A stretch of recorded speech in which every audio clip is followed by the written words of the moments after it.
time to welcome Mr. Rajat Kathuria from Signature Global to talk to us about their business. We're calling them because Kotak Institutional Equities had recently initiated coverage on the counter, came back fairly positive. They call the sector view attractive and they expect that the fair value of the stock is around $900 and above.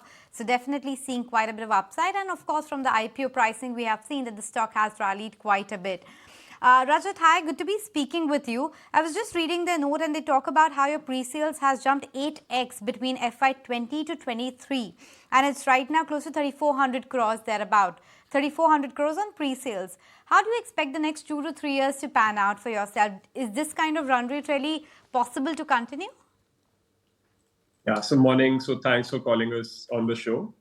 So see, we are a demand and a geography focused venture.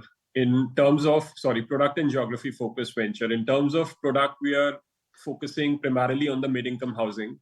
And as far as the geography is concerned, we are focusing on Gurgaon and Sona markets. So given the current, demand supply dynamics, we've witnessed a very strong growth in sales, but we are very comfortable with a strong growth in the medium term as well. So you can comfortably expect a more than 30% sales CAGR over the medium term in terms of sales. So you have guided at what? How much will you finish the year at? How much will you booked in this financial year out of that? So last year we achieved 3,400 crores of pre-sales. This year our guidance is to cross 4,500 odd crores. And you're largely into, if I have it right, affordable and the lower end of the strata kind of projects. Are you looking at tapping into this entire luxury wave as well and getting into the premium segment, or you're happy in your range and you see enough demand there? So see, if we break down the market into affordable, mid-income and premium segments, we are largely focused, at least over the last 1 or 2 years, on the mid-income housing segment. That's why you'll see our sales realizations on a per square foot basis have, increased multifold. So in FY21, we were achieving about close to 4,000 rupees a square foot in terms of, sales being achieved. Whereas in the current year, that number is almost close to 10,000 rupees a square foot. So we're primarily focusing on mid-income housing sales, and we have no intent to get into the luxury housing segment in the near future. What about your net debt? It's at about 1,000 crore rupees, if I'm not mistaken. Given the kind of business development, given your project pipeline, what is your debt trajectory going down the line? So I'll just step back a little on that. So see, we've operated the company more like a production setup. Rather than looking at it as a clutch of projects, we've always tried to make it more like a home manufacturing enterprise. So if you look at, our land acquisition strategy as well, so leverage typically builds up in a development company if you go on the land side. But what we've typically done is that from the land acquisition till launch, it has typically taken us about 18 months. And everything, which we've been acquiring, we've been, launching and, attempting to sell it. So we treat land purely as a raw material, because of which our capital efficiency is quite good, and within a small span of time, in less than a decade of existence, we managed to snowball the enterprise into $500 million sale entity. So as far as the debt is concerned, we want to stay disciplined. As far as DevCo is concerned, where we just kind of buying and selling, we're churning land, so to say. Our principle is that our net debt should never exceed the operating surplus being created in any particular year. So in the current year, we are planning to create a surplus of about 1,000 crores. So our net debt number should not kind of exceed that mark. Rajat, I really like that analogy which you draw, that you should not be seen as a real estate company but a manufacturer of homes. So the volume growth actually will be the number to watch out for, and you don't wish to buy a piece of land and hold it long, because that is standing inventory is actually inefficient for your return ratios. What kind of yields are we talking about as your volumes grow in the next 2 to 3 years? Will operating leverage kick in?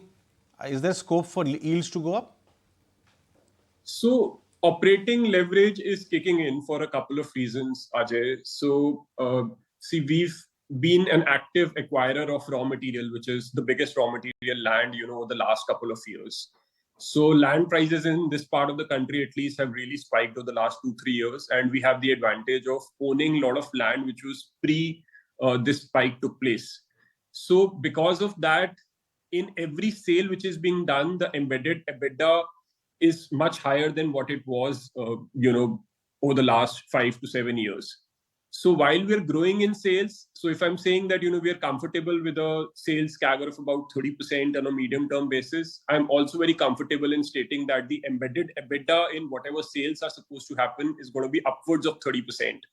So with both of these factors, yes, operating parameters are going to look much stronger in the years to come.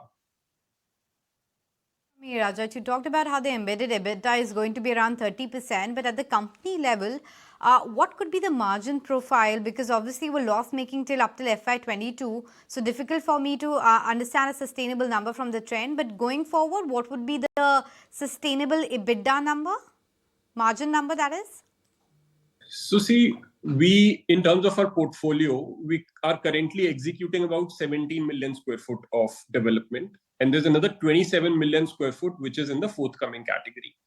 So as far as the 17 million square foot is concerned, this is going to get developed over the block of next 10 quarters. By end of fiscal year 26, we would have delivered the entire 17 million square foot.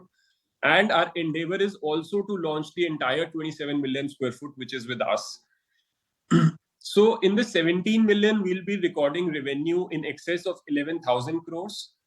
At a corporate level, the EBITDA margins on this will be in the range of 25 to 30%. 25 to 30%, and that compares with, I think, sub 10%, which was there last year.